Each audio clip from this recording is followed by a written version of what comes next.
Im Bericht in 1. Mose heißt es, dass Gott der Herr am 6. Tag der Schöpfungswoche Landtiere und die ersten Menschen, ein Paar, ins Leben rief. Uns wird gesagt, dass er aus Erde alle die Tiere auf dem Felde und alle die Vögel unter dem Himmel machte. Er machte auch den Menschen aus Staub von der Erde. Obwohl sowohl die Tiere als auch der Mensch gleichermaßen aus Erde geschaffen wurden, unterschied sich die Formung des Menschen von der Tiere in zwei wesentlichen Punkten. Erstens formte Gott den Menschen körperlich und dann blies er ihm den Odem des Lebens in seine Nase. Und so ward der Mensch ein lebendiges Wesen. Er war eine körperliche Gestalt, bevor er ein lebendiges Wesen wurde. Zweitens schuf Gott den Menschen als Mann und Frau nach dem Bild Gottes und ihm ähnlich.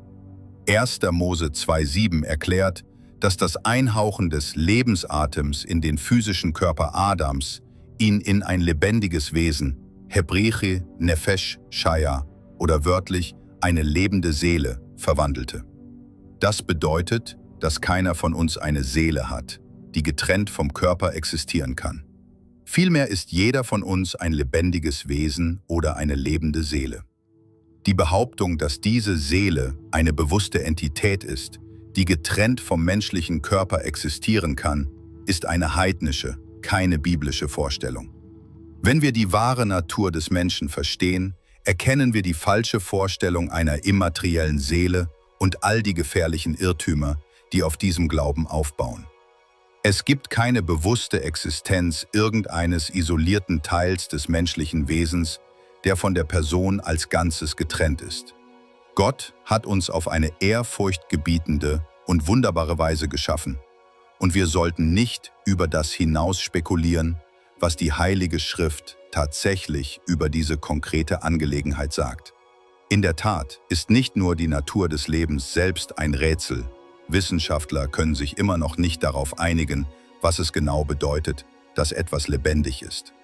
Noch rätselhafter ist die Natur des Bewusstseins.